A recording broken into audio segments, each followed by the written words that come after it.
میرے شیخ و مرشد عارف باللہ حضرت واصف منظور صاحب رحمۃ اللہ علیہ اکثر حجاج سے یہ بات کہا کرتے تھے، سفر پہ جاتے ہوئے بھی اور سفر سے واپسی کے بعد بھی، کہ جس عظیم سفر کے لیے تمہیں اللہ نے چنا ہے تو وہاں جا کر وہاں والوں کی بھی برائی نہ کرو، وہاں کی کمیاں نہ دیکھو، اور اس بڑے سفر میں مشکلات تو آ ہی جاتی ہیں، حالات اور پریشانیاں تو آ ہی جاتی ہیں، تو آنے کے بعد ان پریشانیوں کا تذکرہ بھی یہاں نہ کرو۔ اس سال الحمدللہ حج ہوا اور وہاں کی حکومت نے بڑے اچھے انتظامات کیے، جیسا کہ ہمیں حجاج کے ذریعے پتہ چلا۔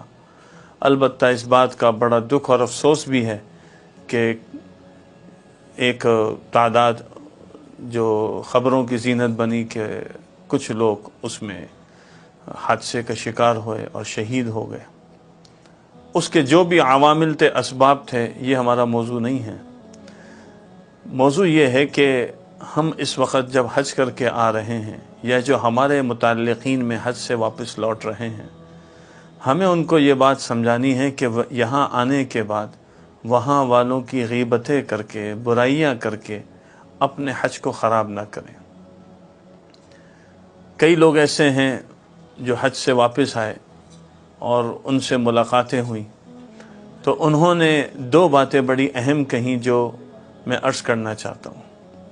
پہلی بات جو انہوں نے بتائی کہ ہمارے پاکستانی حجاج خاص طور پر ان کا یہ مزاج ہے کہ وہ ہر کام میں جلد بازی کرتے ہیں۔ بارہا علماء کرام کی طرف سے مسائل بیان کیے گئے، سہولتیں بتائی گئیں، اور یہ بتایا گیا کہ کب تک کس عمل کو کر سکتے ہیں، شریعت نے رعایت دی ہے، لیکن جلدی کے چکر میں اب ایک آدمی بیمار ہے، کسی کو شوگر ہے، کسی کو بلڈ پریشر ہے، کسی کو ہارٹ کی بیماری ہے، اس کی وجہ سے جب ایک جمگٹے میں وہ جائے گا اور موسم کی شدت بھی ہے، گرمی بھی ہے، پھر لوگوں کا ہجوم ہے، تو صاف سی بات ہے کہ وہ جو بیماری ہے وہ مزید اثر انداز ہوتی ہے اور پھر انسان کا دم گھٹتا ہے۔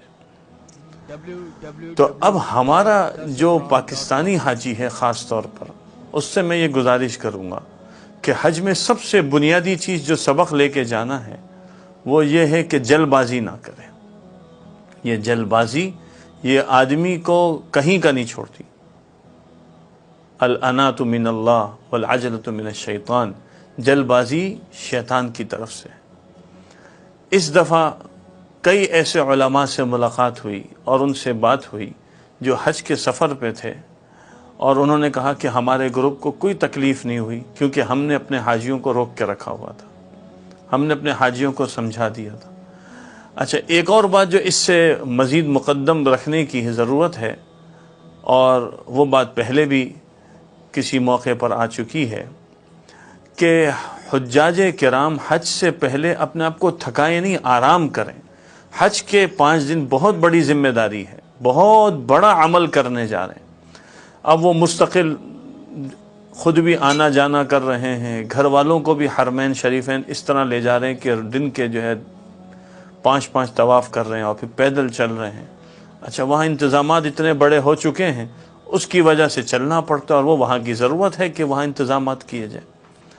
تو اس چیز کا تھوڑا خیال کریں۔ پھر ایک چیز اور حاجیوں کے ذریعے پتہ چلی اور بہت ہی اس معاملے میں دکھ ہوا۔ یہ بات مشہور ہے کہ پاکستان کے اندر سب سے زیادہ حج کے حوالے سے ٹریننگ کروائی جاتی ہے، لیکن وہاں پر کئی حجاج کا یہ متعلق سننے کو ملا کہ ایک چھوٹا سا کتابچہ جو حج کے حوالے سے کوئی بھی اپنے پاس رکھنے کو تیار نہیں، دیکھنا تو دور کی بات ہے۔ کئی علماء نے کہا ہم نے دیا تو انہوں نے، حاجیوں نے ایسے ہی چھوڑ دیا۔ تو حج کے مسائل اگر سیکھ کے نہیں جائیں گے تو پھر آپ پریشان ہوں گے اور یہ حادثات واقعات پیش آتے رہیں گے۔ اس لیے مؤدبانہ گزارش ہے کہ اب حج کو جو کر کر آئے ہیں، اپنے حج کو ضائع نہ کریں، غیبتوں کو نہ کریں، اور اپنے حج کو پاکیزہ رکھیں۔ جو ہو گیا اللہ کی طرف سے طے تھا وہ ہو گیا۔ آئندہ کے لیے جو حجاج ہیں وہ ان 2 چیزوں کا اہتمام کریں، ایک جلد بازی سے اجتناب، اور دوسرا مسائل حج کو سیکھ کے چلے جائیں۔ اللہ تعالی ہم سب کو عمل کی توفیق عطا فرمائے۔